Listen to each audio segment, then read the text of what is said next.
Welcome to Tantrum House Studio D. I'm Kevin Delp. Today we're looking at City in Peril.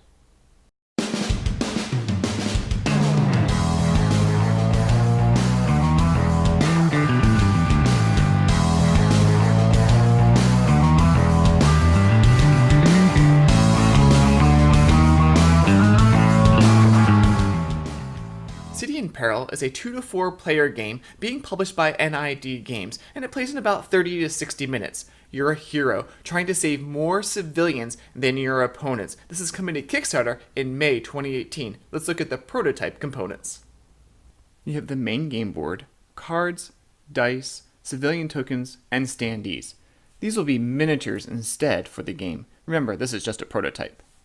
To set up the game, each player selects a hero and places them on their base in the corner of the board, and places 16 baby civilians as shown in the initial setup.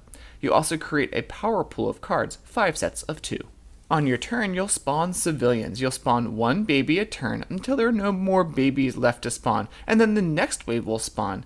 Those are kids at 2 per turn. As you can see, later in the game, you'll be spawning teenagers until they run out, and then men, and then grandmas.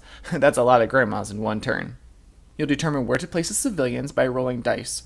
The red die represents the rows and the blue die the columns. So if I rolled a 3 red and a 4 blue, then I'd place a civilian here based on my perspective. Usually a player would draw 2 new power cards to add to the power pool, but for the first player of the game, no cards are missing, so select one of the 5 pairs.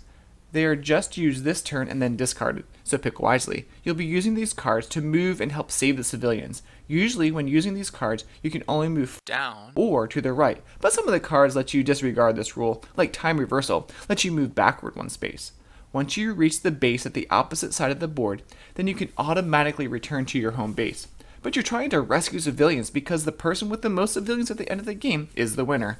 You usually can only rescue civilians on the space that you land on. You take those civilians and put them in front of you. There are 3 types of cards: obstacle powers, movement powers, and grabbing powers. Obstacle powers help you move onto obstacles, so rock skin can help you go onto biohazards. The rocket is a cool movement card that lets you rescue all the civilians that you pass through until you reach the edge of a map. The grabbing power cards can help you either rescue civilians that are a couple spaces away, or they can help you move civilians like magnesis or telekinesis.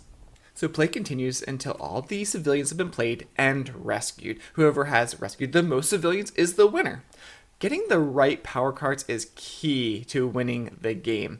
Go here and then play a power card that lets me go here and collect lots of civilians. And I didn't mention that power cards, some of them can be paired together to create a paired bonus. Like these are giant fists. You pair them together and you can use a one-time use of jumping to any obstacle, which is great for really moving around the board.